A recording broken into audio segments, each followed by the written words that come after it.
मेरे तमाम ही देखने और सुनने वालों को मेरा ढेर सारा सलाम और बहुत सारी दुआएं।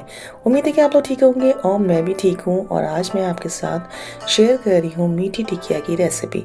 तो चलें जी, किचन में चलते हैं और बनाते हैं मीठी टिकिया और देखते हैं कि मैं कैसे बनाती हूँ। तो जी, सबसे पहले जिन चीज़ों की मुझे ज़रूरत है उसमें है आटा, मैदा या ऑल पर्पस आटा जो भी आपके यहाँ मिलता है वो आप ले लीजिए।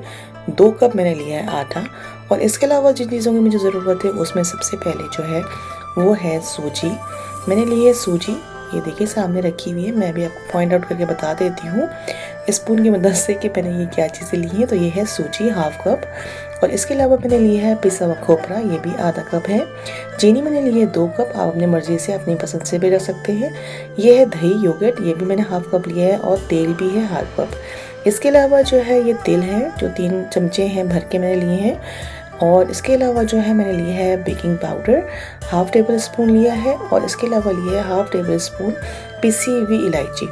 तो जनाब ये चीज़ें जो हैं वो जाएंगी हमारी रेसिपी के अंदर। तो हमने क्या करना है, सबसे पहले छन्नी ले लेनी है और इसके अंदर हमने आटे को डाल दिया है। आटा डालने के बाद इसके अंदर हम जितने भी सूखे इंग्रेडिएंट्स हैं वो हम इसके अंदर ऐड कर देंगे, जैसे कि सूजी है और चीनी है, बेकिंग पाउडर है, इसके अलावा इलायची है और अल्लाह भला करे आप सब लोगों का जो है वो खोपरा है, वो हम सब इसके अंदर ऐड कर देंगे ताकि जब इसको छाने तो सब चीज़ें आसानी से मिल जाएं। तो देखिए मैंने हल्के इसके अंदर इलायची पाउडर डाल दिया, इसके अंदर मैंने बेकिंग पाउडर डाल दिया, चीनी मैंने इसके अंदर डाल दी। इसके अलावा इसके अंदर मैं सूजी भी डाल देती हूँ और इसके बाद इसको हम छान लेंगे छन्नी की मदद से ताकि सब चीज़ें आपस में मिल जाएं अच्छी तरीके से। ये देखिए जी, मैंने बड़ी महारत से जो है वो उसको छान लिया। आप भी बस बिल्कुल तरह छान लीजिए। अब ये बहुत छन गया है और सब चीज़ें मिक्स हो गई हैं अच्छी तरीके से। तो इसके अंदर मैंने डाल दिया जो है वो आपका अल्लाह भला करे तिल, जो मैंने लिए थे कम और ज़्यादा, या ना डालना चाहें तो ना भी डालें। ये खोपरा है, ये भी आपकी मर्ज़ी, डालना चाहें तो डालें, नहीं डालना तो ना डालें, कम ज़्यादा भी आप कर सकते हैं। इसके अलावा घी और दही हमने इसके अंदर, जब मैंने इसको मशीन में डाला आटा गूंदने की मशीन में, तो इसके अंदर इसको ऐड कर दिया। अब अच्छी तरीके से मैं इसको गूंदती जा रही हूँ, थोड़ा थोड़ा पानी मिलाती जा रही हूँ। मुझे बहुत हार्ड डो नहीं रखनी, मैं इसको हार्ड डो नहीं रखूँगी। और जिस तरह मैं बनाती हूँ उसी तरह मैं आपसे शेयर कर रही हूँ। तो देखिए मैंने किस तरह इसको पतला रखा है, बिल्कुल ये पतला हो कंडीशन में फॉर्म में है। ये देखिए इसको 5 मिनट तक मैंने मशीन चलाई तो इसकी ये कंडीशन है। अब क्या करना है, आपने इसको निकाल लेना है क्योंकि इसमें चीनी भी मिली हुई है और ये हार्ड होता चला जाएगा जब चीनी ठंडी होगी। तो आप क्या करेंगे, इसको 15-20 मिनट के लिए छोड़ देंगे तो ये काफ़ी हार्ड हो जाएगा। इसके बाद आप क्या करेंगे, किसी थाली में या किसी भी बोर्ड के ऊपर आप उसके थोड़ी सी खुश्की डालेंगी और इसको निकाल लेंगी तो ये इस फॉर्म में आ जाएगा, डो की फॉर्म में, बड़े आराम से। अब हमने एक छोटा सा पेड़ा लेना है और उसको बेल लेना है अच्छी तरीके से। बहुत ज़्यादा पतला नहीं बेलना और ना ही बहुत ज़्यादा मोटा रखना है। इसके अंदर मैं बेकिंग पाउडर डाला है तो वो थोड़ा सा फूलेंगी भी। तो आप जो है इसके अंदर जो है बहुत ज़्यादा पतला नहीं कीजिएगा इसको और ना ही बहुत ज़्यादा मोटा, बस दरमियाना रखिएगा। जब आप इसको बनाएंगे तो आपको खुद समझ में आ जाएगा, आइडिया हो जाएगा कि कितना मोटा रखना है। जो पहली दफ़ा बना रहे हैं वो सब एक साथ ना डालें, हल्के हल्के करके डालें तो आप बहुत आराम से इसको बना लेंगे। साँचे की मदद से इसको मैंने काट लिया। ये देखिए, आप अपनी मर्ज़ी से छोटी बड़ी बना सकती हैं पूरियों को। ये देखिए, और अगर कहीं से छोटे पतला या चौड़ा मोटा है तो आप इसको हाथ की मदद से पतला भी कर सकते हैं। मैंने पैन ले लिया और उसके अंदर ले लिया घी या ऑयल। मैंने ऑयल लिया है, आप उसमें घी का भी इस्तेमाल कर सकती हैं। और चूल्हे को मैंने चेक कर लिया, बहुत ज़्यादा गर्म नहीं था, बिल्कुल हल्की मीडियम मैंने लो इसकी जो है वो फ्लेम रखा था। तो देखिए आप किस तरीके से ये मैं इसके अंदर पूरी डाल रही हूँ, इसको सब ऐड कर दीजिए और बहुत हल्की आंच पे पकेंगी, टाइम ज़्यादा लेंगी, आपको बहुत ही हौसले का मुजाहरा करना है और बहुत हल्की आंच पे इसको पकाना है। बहुत तेज़ पकाएंगी तो ये अंदर से कच्ची रह जाएंगी। हमने इसको गोल्डन ब्राउन करना है और जनाब बस इसके अंदर डालती जाइए और हल्के हल्के से इसको पकने दीजिए। और मैंने थोड़ा सा इसका टेम्परेचर बढ़ाया था क्योंकि बहुत ही स्लो था, तो अब काफ़ी हद तक बेहतर हो गया है। तो आप ये पकाने दीजिए, पकती रहेगी और इसको आपने पलटना नहीं है। कम से कम 5 मिनट तक एक तरफ ये पकेगी, उसके बाद हम इसको पलटेंगे। तो बस यही इसका काम है। बस आपने आटे में जो चीज़ें डालनी हैं वो इस तरह डालनी है कि वो सब एक बैलेंस में हो। बहुत ज़्यादा कम घी जो होगा तब भी आपकी पूरियाँ अच्छी नहीं बनेंगी, बहुत ज़्यादा डाल देंगे तो भी ठीक नहीं बनेगी। जो मैंने आपको क्वांटिटी बताई है, अगर आप उसके साथ चलेंगे तो आपकी पूरियाँ यकीन करें बहुत अच्छी बनेगी।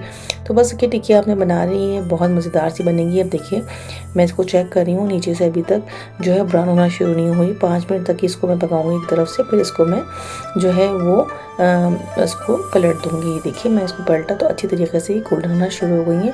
इसमें ये ट्रिक ये है कि आपको हल्के हल्के जो है हर 1 मिनट के बाद उसको पलटना है, ताकि दोनों तरफ से इक्वल कलर आए, हर तरफ से गोल्डन हो। ये ना हो कहीं से कम कहीं से ज़्यादा हो जाए और पके भी ठीक से। तो बस इसी तरह हम इसको गोल्डन करते चले जाएंगे और जब हमारे पसंद का कलर आ जाएगा, हमारी मर्ज़ी का कलर आ जाएगा और देखने में भी अच्छा लग रहा होगा, तो बस इसको हम डिश आउट कर लेंगे और हमारी मीठी टिक्कियाँ हो जाएंगी तैयार। नहायत ही मज़ेदार। जी हाँ, और ये देखिए बड़ी आसान सी रेसिपी है, कोई ज़्यादा टाइम नहीं लगता और बहुत सारी चीज़ें भी चाहिए नहीं है इसके अंदर, और ये बहुत मज़े की लगती हैं, बहुत मज़े की बनती हैं और लोग इसको बहुत शौक़ से खाते हैं। ख़ुसूसन रजब के महीने में इसको बहुत बनाया जाता है और खाया जाता है। तो बस देखिए मैंने आपके साथ ये रेसिपी शेयर कर ली है। जिन्होंने अब तक नहीं बनाई है वो जाएं और इसको बनाएं और ट्राई करें इस रेसिपी को। ये बहुत मज़े की बनेंगी और बहुत झटपट से बन जाएंगी। तो जनाब ये देखिए कितने मज़े का सा कलर आने लगा है। जैसे इसका कलर मेरी पसंद का आने जाएगा, गोल्डन ब्राउन जैसे मैं चाहती हूँ, बस तो मैं इसको डिश आउट कर दूँगी और हमारी प्यूरी हो जाएंगी तैयार। ये देखिए जी, बस मैं इसको उलट पुलट करती रहूँगी कि ये कहीं से भी ज़्यादा डार्क ना हो जाए, हर तरफ से एक कलर हो उनका। ये देखिए, और आपने ये देखा कि मैंने घी बहुत ज़्यादा नहीं इस्तेमाल किया। इसको हमने बिल्कुल डीप फ्राई नहीं करना, बस जितना घी मैंने रखा है इतना ही आप रखिए, क्योंकि इसमें चीनी पड़ी हुई है। बहुत ज़्यादा घी डालेंगे तो ये फैल जाती है। मेरा तो एक तजुर्बा यही है, एक्सपीरियंस यही है। तो मैं इसी तरह इसको बनाती हूँ। आप भी कोशिश कीजिएगा इसी तरह बनाने की और ट्राई कीजिएगा इस तरह बनाने की भी जिस तरह मैंने आपको बताया है। तो जनाब बस इसका अच्छा सा कलर आने वाला है और जैसे ही कलर आ जाएगा मैं इसको करूँगी डिश आउट और करूँगी आपके सामने इसका जो है फाइनल लुक दिखाऊंगी कि इसको कैसी लग रही थी तैयार होने के बाद। सब मैं बना लूँगी इसी तरीके से। देखिए बहुत प्यारा सा कलर आने लगा है। बस आपने इसका ख्याल रखना है कि बहुत ज़्यादा ना जल जाए। तो फटाफट बस इसको एक पॉइंट आएगा कि आपको उसको डिश आउट करना पड़ेगा। बहुत ज़्यादा नहीं पकाएंगी आप, वरना ही काली हो जाएंगी और देखने में अच्छी नहीं लगेंगी। तो बस जल्दी जल्दी से मैंने इसको उलट पुलट किया और करने के लिए हूँ मैं तैयार डिश आउट और उसको दिखाती हूँ फाइनल लुक। तो आप लोग भी हो गए हैं तैयार। तो चलिए जी, बस इसको डिश आउट करती हूँ और दिखाती हूँ इसका फाइनल लुक।